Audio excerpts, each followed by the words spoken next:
નમસ્કાર, સુપ્રભાતમ. એનડી ફંડમાં આપ સૌનું હાર્દિક સ્વાગત છે.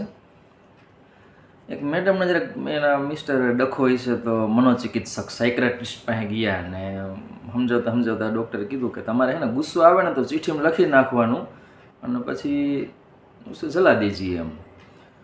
તો પછી ચિઠ્ઠીનું શું કરવાનું કહીએ? અરે મેડમ, ચિઠ્ઠી હરગાવવાની, ઘરવાળાને નહીં. એમ એક્સ્ટ્રીમ લેવલે એને બોલો કેટલો અંદરથી ગુસ્સો હોય છે, ઘરવાળાને હરગાવી દઉં.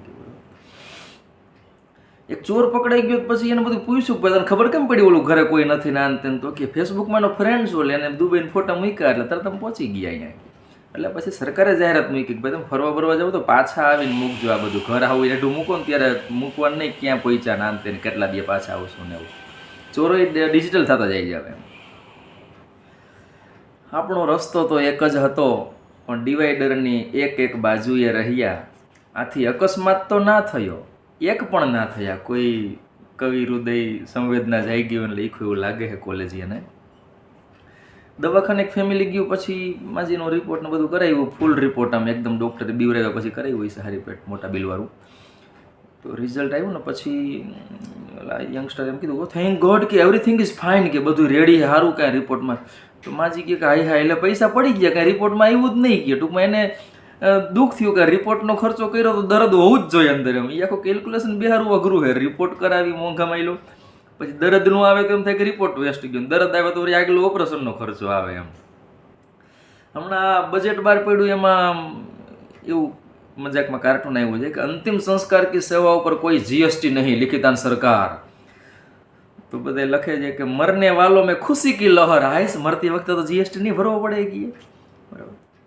વરસાદના બૂંદ પડે ત્યારે કવિ જાગે તો કે છત્રી હટા કે મિલા કરો ઇનસે, ये जो बूंदे है बहुत दूर से आई है. छतरी हटा के मिला करो इनसे, ये जो बूंदे है बहुत दूर से आई है. પેલા મહિનાનું 1 GB ડેટા આવતો, અત્યારે દરરોજનું 1.5 GB. તો એમાં કંઈક રહસ્ય એમ કહે કે એમાં સાહેબની ને અંબાણી મિલી ભગત है. કેવી રીતના? તો કે प्रतिदिन का 1.5 GB डाटा યુવાઓ को उनकी बेरोजगारी का एहसास नहीं होने देता. જો અમુક સવારથી વહેલા ઉઠીને રાતે મોડે લગીને રીલું જોવામાં ને વિશ્વને માર્ગદર્શન દેવામાં ટાઈમ કાઢે. ટૂંકમાં એને એમ લાગે કે મારી ડ્યુટી છે, ભલે પગાર કોઈ નથી દેતું પણ મને એવું લાગે એમ. બરાબર. હમણાં કેટલા બધા અકસ્માતો થઈ આવ્યા. હમણાં કે એરપોર્ટ ઉપર બધું હાલે, એરપોર્ટની છતું પડી જાય ઘડીએ વળીએ. તો એક લખ્યું છે કે જબલપુર દિલ્હી બાદ હવે રાજકોટ એરપોર્ટની છત તૂટી પડતા દરિયા કિનારાથી 3 નંબરનું ભયજનક સિગ્નલ રહ્યું એ હટાવીને એરપોર્ટ ઉપર લગાડી દીધું. એરપોર્ટની છતો ગમે ત્યારે પડે હવે, બહુ જોખમ છે ગઈ.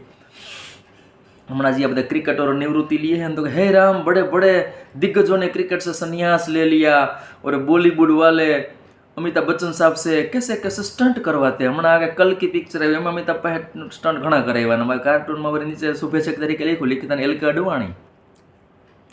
એક વિદેશી ભારત ફરવા આવ્યો ભારતને, ભૂમિયો ભેગો હોય ને ત્યાં રેલવે ફાટક બંધ થાય ને તો એક જુવાનીઓ સાયકલ ખંભે નાખીને ફાટક ક્રોસ કરી ગયો, ટ્રેન આવતી તોય. એમ તો અંગ્રેજ કે આવું બધું કેવું રિસ્ક લ્યો? તો કે very punctual, very time worth. અમારે ટૂંકમાં ટાઈમનું બહુ વેલ્યુ, એટલે અમારે 1 સેકન્ડ ન પોહાય, વેસ્ટ જાય. જો એ ડ્યુટી બોન્ડ તરત થોડીને સાયકલ લઈને વહી જઈશ આગળ. એમ તો અંગ્રેજ કે વેરી ગુડ વેરી ગુડ.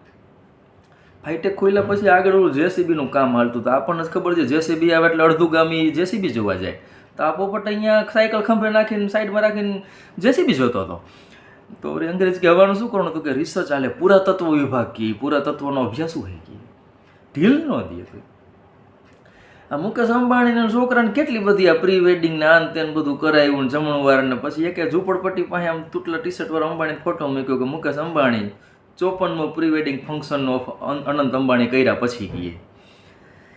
અંગ્રેજીના ક્લાસમાં why are you so late? તો છોકરો કે સર ગાડી અમારી ખોટ. Talk in English. ઇંગ્લિશ? તો કે માય કાર ફસિંગ ઇન કીચડ. મોરબીમાં મારા ખાડા બહુ કીચડ ને બધું. માય કાર ફસિંગ ઇન કીચડ, no healing no dealing, only પાઉ પાઉ કરેંગ, સો લેટ હોગ જાયેંગે. તો બરાબર બેઠ જાયેંગે.